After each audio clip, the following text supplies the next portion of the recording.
Vénérable Pauline Jaricot, 1799-1862.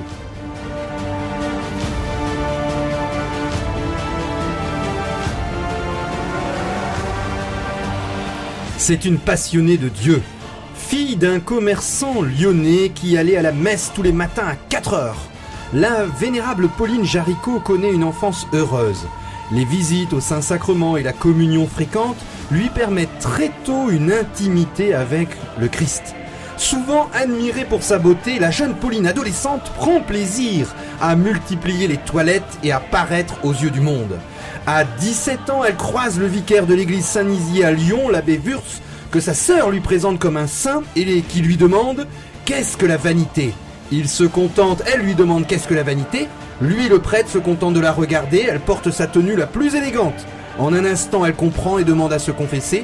De retour chez elle, la vénérable Pauline brûle ses mauvaises lectures et se débarrasse de la plupart de ses habits. Elle décide alors de se consacrer à la propagation de la foi et y met toute son ardeur. Dans ce deuxième volet de votre émission Pèlerin de Dieu sur les pas de la vénérable Pauline Jaricot, nous vous proposons de découvrir comment cette jeune lyonnaise de 27 ans va fonder sa deuxième grande œuvre, le Rosaire vivant, le premier mouvement catholique de masse dirigé par des laïcs. Pèlerin de Dieu avec Franck Bétoir et le père Jean-Baptiste Masson sur RCF Nord-de-France.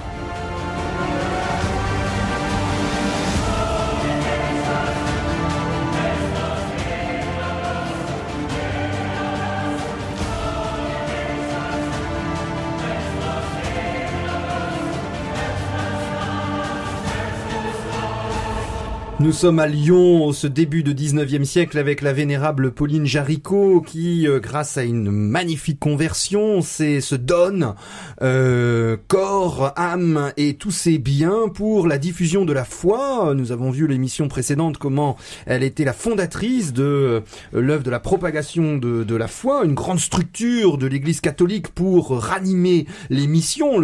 Et au 19e siècle, c'est vraiment le siècle de la mission et notamment de la France, véritablement fille aînée de l'Église qui va envoyer des milliers de missionnaires partout dans le monde. Et la vénérable Pauline Jaricot va fonder une deuxième grande œuvre qu'on appelle le Rosaire vivant. Et alors à l'origine de cette fondation, il y a la conception, la perception de la déchristianisation de la société. Ça peut peut-être nous rappeler certaines choses aujourd'hui. Alors, au début du 19e siècle, il faut bien comprendre que vous avez eu la Révolution française. Mais, et là les derniers travaux des historiens, et je citerai Gérard Cholvy qui a beaucoup travaillé sur ce sujet, ont bien expliqué que la déchristianisation, la rupture du catholicisme en France était perceptible dès les années 1760. C'est comme s'il y avait une révolution avant la Révolution. Et la crise touche d'abord les élites.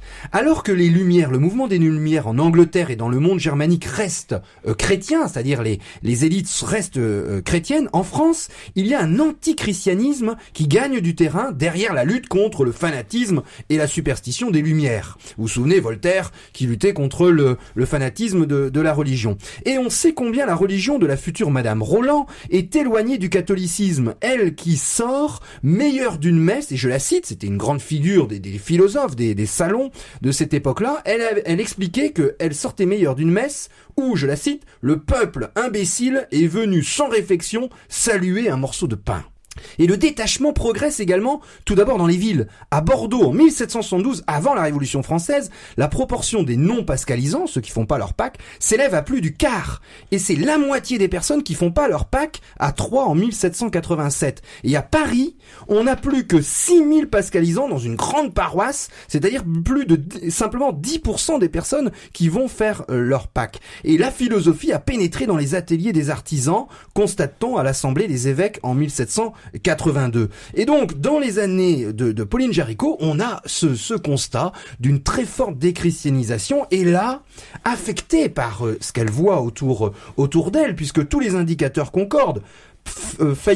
Baisse des vocations, déclin des livres de piété, laïcisation des testaments, on parle plus de Dieu dans les testaments, et puis la montée des naissances illégitimes. Vous voyez, tout commence à partir par rapport à cette société qui était au départ beaucoup plus chrétienne.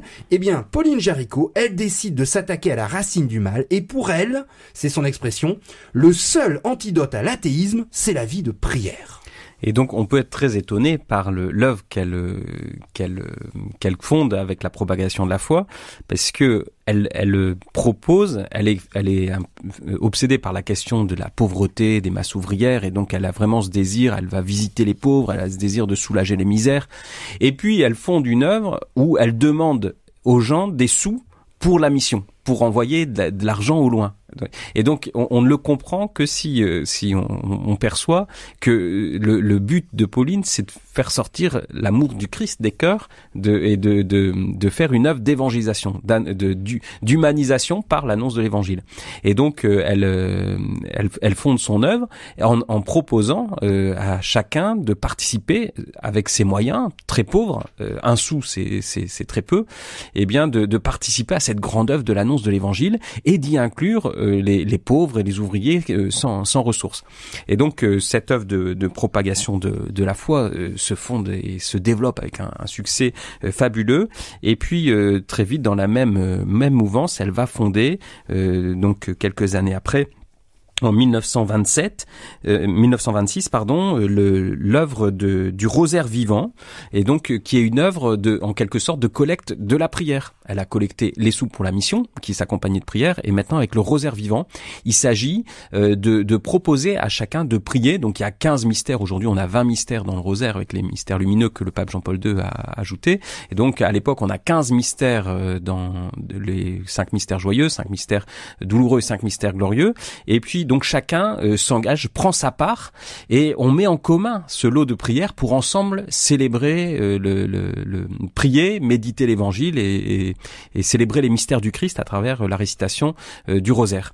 Donc chacun s'engage à réciter une dizaine de chapelets, et elle prend l'image d'une famille dans laquelle on met en commun les ressources, et ensuite le père de famille dépense pas forcément la même chose pour tous ses enfants. Elle a l'image de son frère qui est handicapé, qui est mort à 20 ans et qui a été entouré d'énormément soins et d'affection de ses parents, qui ont dépensé pour lui beaucoup plus de temps et d'argent que pour d'autres pour qui ça aurait été peut-être plus utile au vu du monde. Eh bien, les biens spirituels de l'Église aussi sont mis en commun, voilà, pour aller à la propagation de la foi et au bonheur de tous, en s'occupant plus particulièrement de ceux qui en ont le plus besoin. Donc il y a cette image de la mise en commun dans l'Église des prières et de la foi, voilà, pour l'expansion de l'Évangile. Elle a vraiment des talents d'organisatrice. C'est une organisatrice née. Alors, pour prendre un exemple précis de ce rosaire vivant, imaginez, chaque personne s'engage à réciter une dizaine chaque jour, en méditant un des mystères de la vie de Jésus. Ce mystère est tiré au sort chaque mois au cours de la rencontre mensuelle. Ainsi, le rosaire est récité en entier chaque jour par le groupe des 15. Et tous les mystères sont médités à tour de rôle. Une zélatrice est responsable d'un groupe. Et chaque personne s'engage à recruter un nouveau membre. C'est ça qui va faire boule de neige, et on va arriver à des millions après de personnes dans toutes les classes de la société, et à verser une petite somme, vous l'avez dit, annuelle pour la diffusion des bons livres, des livres de piété. Et alors elle a cette formule que vous avez expliquée avec du fait que c'était vraiment ouvert, et on n'avait pas besoin simplement des spécialistes de la prière. Elle incite à former des quinzaines dont chacune comporte, alors je la cite, du bon, c'est-à-dire des bonnes personnes, du médiocre, et quelques autres personnes qui n'ont que de la bonne volonté. 15 charbons, elle prend cette image, 15 charbons, un seul est allumé, 3 ou 4 le sont à demi, les autres ne sont pas allumés. Mais rapprochez ces charbons, et là vous avez un brasier. C'est-à-dire que le charbon qui allume fort, eh bien, passe sa flamme à tous les autres. Les associés constituent ainsi, par la solidarité des mystères médités, une chaîne de prière et forment dans l'union des cœurs une grande famille spirituelle. Elle explique quel bonheur d'être unis à des âmes aussi bonnes. Quelle est belle cette charité qui fait d'une multitude de personnes de tous âges, de toutes conditions, de tout pays, une seule famille dont Marie est la mère. Et elle va avoir cette expression elle va nommer cette grande organisation laïque le rosaire vivant.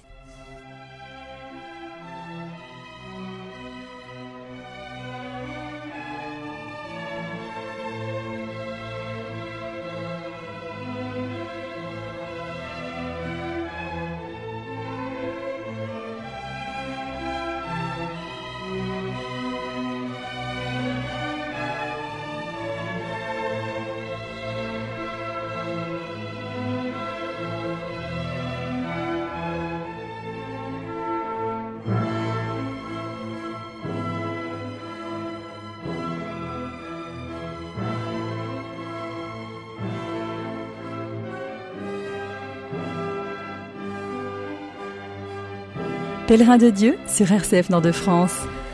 Pauline Jaricot, depuis sa conversion à 17 ans, en 1816, s'est totalement livrée au Christ, à la propagation de la foi. De sa vie mondaine, elle est passée à une vie de simplicité, d'amour des pauvres. Elle passe beaucoup de temps à visiter et puis à soulager la misère des pauvres qui fleurit dans l'industrialisation du 19e siècle, avec beaucoup de misère dans les villes en particulier. Et elle fonde cette propagation, cette œuvre pour la propagation de la foi, pour associer ces masses, ces nombreuses personnes à l'œuvre d'évangélisation, pour répandre l'amour du Christ dans le monde et en particulier dans les missions lointaines. Et elle fonde aussi en 1826 cette œuvre du rosaire vivant. Donc ce rosaire, on lui a reproché en disant, mais si vous dites rosaire vivant, ça veut dire que il n'était pas vivant avant. Mais c'est vrai que cette prière avait perdu un petit peu de son éclat et puis n'était plus vécue par des religieux consacrés, mais plus vécue de façon populaire. Et donc elle va rendre au rosaire cet aspect courant et populaire en le proposant de façon toute simple, une espèce de cumul de banques en quelque sorte de prières où chacun apporte sa petite offrande. Et c'est cette mise en commun de toutes les prières qui crée le succès. Elle-même, elle y trouve une spiritualité qui dans sa simplicité lui permet de se centrer sur le Christ et la dépouille, dit-elle, des vains raisonnements de la sagesse humaine et la convainc de cette vérité que le salut de l'univers est uniquement dans la connaissance, dans le souvenir des mystères de la vie et de la mort d'un Dieu fait homme et victime par amour pour l'homme. Donc c'est cette spiritualité simple, populaire qu'elle déploie et il y a un succès extraordinaire puisque à la mort de Pauline Jaricot, c'est pas moins de 2 250 000 associés à cette œuvre du rosaire vivant en 1862 et donc un succès absolument fabuleux. Le rosaire vivant se répand dans le monde entier et aujourd'hui encore c'est grâce à Pauline Jaricot que cette prière du rosaire a été puissamment revigorée. Et donc c'est pour elle aussi une réponse par une foi simple et populaire et vivante à l'intellectualisme méprisant des Lumières, en fait, qui est cet esprit de Voltaire dont on a fait une espèce de saint dans la République moderne, mais qui en fait est dans un mépris profond des classes populaires et auquel elle répond par une spiritualité vivante, simple et active. Alors, elle-même, sa propre vocation, elle se pose quand même des questions. Elle a une trentaine d'années, on est en 1831, et puis guidée par le vicaire qui est devenu abbé Wörth, qui pense qu'elle a une vocation religieuse, puisque finalement, elle va rester complètement dans le monde. Elle va pas rentrer dans un monastère. Alors, on est dans cette période où elle hésite encore. Elle a 32 ans, elle a une grave maladie, et puis elle avait deux dispositions, deux voies différentes. Elle avait, vous l'avez compris, elle avait une soif de prière incroyable puisqu'elle fonde ce rosaire vivant. Et d'un autre côté, elle était attirée par le monde. Et elle va chez les dames de la Visitation à Avignon.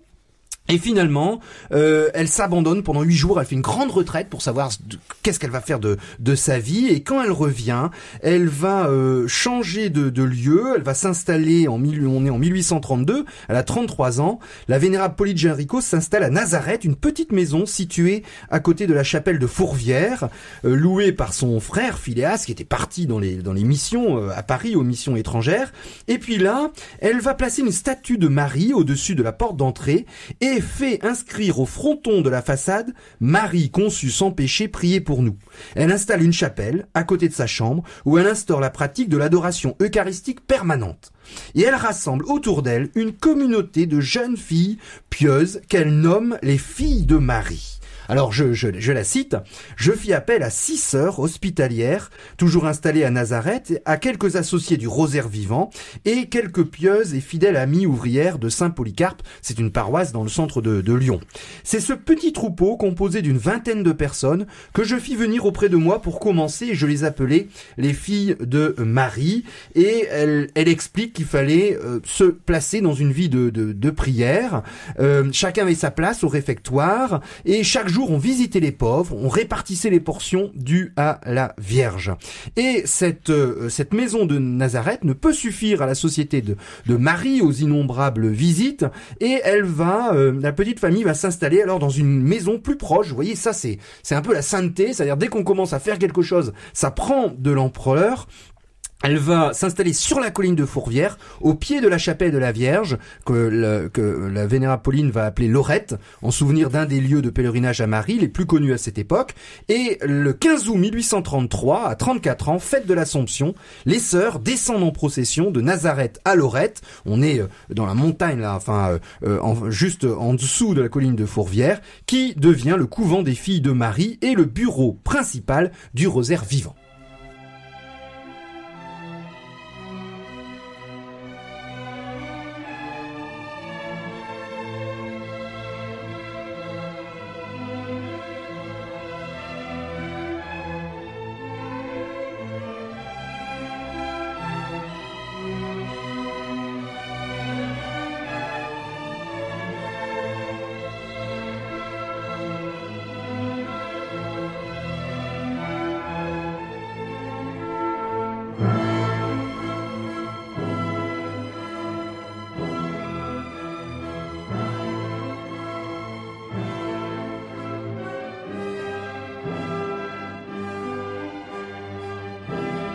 Pèlerin de Dieu sur RCF Nord-de-France. Nous sommes en 1833 sur la colline de Fourvière à Lyon, cette colline qui est héritière d'une grande tradition spirituelle, donc avec cette présence ancienne de l'Église, où Pauline a établi une maison avec d'autres filles, donc les filles de Marie, des jeunes femmes consacrées, pour lesquelles elle a rédigé une règle. Eh bien, elle se consacre au jardin, au jardin de Dieu en quelque sorte, à cultiver cette vie de foi et de prière, donc notamment avec l'œuvre du rosaire, et puis à essayer de sanctifier aussi cette colline. Alors Pauline a des ressources, hein, elle est liée au milieu assez aisé de Lyon par sa famille, et donc il y a des donateurs et on rachète certains terrains et puis pour les revendre à des congrégations religieuses, faire de cette colline de Fourvière un lieu marqué par la foi, par l'amour de Dieu, par la charité. Et donc c'est dans ce lieu que cette petite société fleurit et prospère, et Pauline Jaricot est au sommet de sa gloire, puisqu'elle a fondé 2 œuvres qui commencent à compter des centaines de milliers de personnes et qui compteront des millions de personnes, qui sont, on l'a dit, l'œuvre de la propagation de la foi, qui se poursuivra ensuite et qui deviendra une composante importante de la mission de l'État du Vatican, telle qu'elle est aujourd'hui, et puis l'œuvre du rosaire vivant qui diffuse cette prière du rosaire dans le monde entier. Et donc Pauline est totalement ouverte à l'amour de Dieu, et cette ouverture à l'amour de Dieu prend la forme surprenante et inattendue d'une maladie, et donc elle tombe gravement malade, et donc elle confie sa santé à Dieu en s'offrant totalement, avec soit une vie totalement offerte à Dieu en se consumant d'amour pour lui, ou une mort également offerte à Dieu en mourant pour lui. Et donc, c'est dans ces dispositions qu'elle va se produire un épisode tout à fait étonnant, curieux de sa vie. C'est le voyage à Rome et puis à Lorette, où on vient de mettre à jour les reliques d'une martyre des premiers siècles, à qui on donne le nom de Sainte Philomène. Et donc le curé d'Ars à l'époque attribue énormément de miracles à cette Sainte Philomène, et Pauline Jaricot décide de faire le voyage à Rome pour demander sa guérison à Sainte Philomène, et en passant, eh bien, elle rencontre le Saint-Père qui l'accueille. Alors, elle est assez connue, aimée, entourée. Puis il y a ces 2 titres de gloire que j'ai mentionnés, qui sont le rosaire vivant, la propagation de la foi. Le pape l'accueille avec bienveillance. Elle demande, si sa guérison a lieu, de pouvoir obtenir une part des reliques de Sainte Philomène. Et le pape l'accorde sans peut-être trop penser y croire lui-même. Et voilà que rentrée dans l'église à Lorette, eh bien Pauline en ressort debout et en pleine forme. Elle est totalement guérie par l'intercession de cette sainte Philomène, et donc elle repart en France avec ce que le pape lui a promis, une part des reliques, donc elle partagera avec le curé d'Ars. Elle repasse par Ars et il lui laisse une part de ces précieuses reliques de sainte Philomène. Oui, alors les saints et les saintes, il y a une sorte de solidarité surnaturelle, hein, des liens entre eux, puisque voilà, la vénérable Pauline Jaricot, puisqu'on prie encore aujourd'hui pour que il y ait une béatification puis une canonisation, va être en lien avec le curé d'Ars, ou plutôt il va y avoir une troisième personne, Maria Dubuis. Alors c'est tout à fait étonnant, cette jeune femme qui s'appelait Françoise, elle avait 24 ans et elle est envoyée par ses parents qui sont cultivateurs et forgerons à Belmont dans la Loire. Ses parents l'envoient dans l'école du curé d'Ars, qui est là, est au sommet de sa popularité. C'est le grand saint du 19e siècle. Il y avait à Lyon, à la gare de Lyon, il y avait un guichet exprès pour aller à Ars, hein, pour aller voir le curé d'Ars. Et puis donc il y a cette jeune fille, Maria, qui demande au curé d'Ars de l'éclairer sur sa propre vocation. Et là, pendant 10 mois, l'abbé Jean-Marie Vianney, le curé d'Ars, ne s'occupe pas d'elle. Et puis il y a un moment, il vient la voir après les confessions et il lui dit, c'est le curé d'Ars qui parle à cette jeune fille, à Maria: je vais vous donner à une mère qui saura vous faire avancer dans l'amour de Jésus-Christ. Et il parlait de la vénérable Pauline Jaricot. Et donc en 1842, accompagnée de 2 femmes, dont Catherine Lassagne, qui était bien connue, qui était une dame qui a beaucoup aidé le curé d'Ars, Françoise Dubuis vint à Lorette se présenter à Pauline Jaricot avec une courte lettre ainsi conçue: Mademoiselle Jaricot, je vous adresse une âme que le bon Dieu a faite bien sûr pour lui et pour vous. La Sainte Vierge l'a gardée jusqu'à présent de tout mal. Gardez-vous-la donc à votre tour et apprenez-lui à aimer davantage Jésus et Marie. Signé Vianney, curé d'Ars. Et ce qui est tout à fait étonnant, c'est que alors que là on est dans ces 2 premières émissions, dans les heures un peu de gloire de la Pauline Marie Jaricot, la deuxième partie de sa vie où elle va connaître des graves difficultés, c'est grâce en partie au soutien inconditionnel de cette jeune femme, de Maria Dubuis, qui va l'aider jusqu'au bout à tenir dans les épreuves. Effectivement, à cette époque-là, Pauline Jaricot est au sommet de sa gloire en quelque sorte. Elle vient de rencontrer le pape Grégoire XVI, elle vient d'être guérie miraculeusement, elle est fondatrice de 2 œuvres très importantes, donc les hautes autorités de l'Église même viennent la consulter, et puis elle est très aimée, elle est très appréciée, et donc et elle-même continue de vivre sa vie simple et donnée. On pourrait se dire, voilà, la consommation en quelque sorte de cette vie donnée à Dieu. Mais en quelque sorte, c'est l'acclamation selon la belle image donnée par Henri Quentin dans sa biographie de Pauline Jaricot, c'est l'acclamation qui lui est donnée lors des rameaux, mais reste à vivre pour Pauline Jaricot la passion, la déréliction, avec une mise à l'écart totale, et puis une deuxième partie qui sera marquée par la souffrance qu'elle vivra dans l'abandon complet à elle-même. Donc son œuvre n'est pas finie, elle va se poursuivre dans une vie qui va être marquée par l'oubli. On va totalement oublier la figure de Pauline Jaricot dans les années suivantes, et puis la misère et la pauvreté.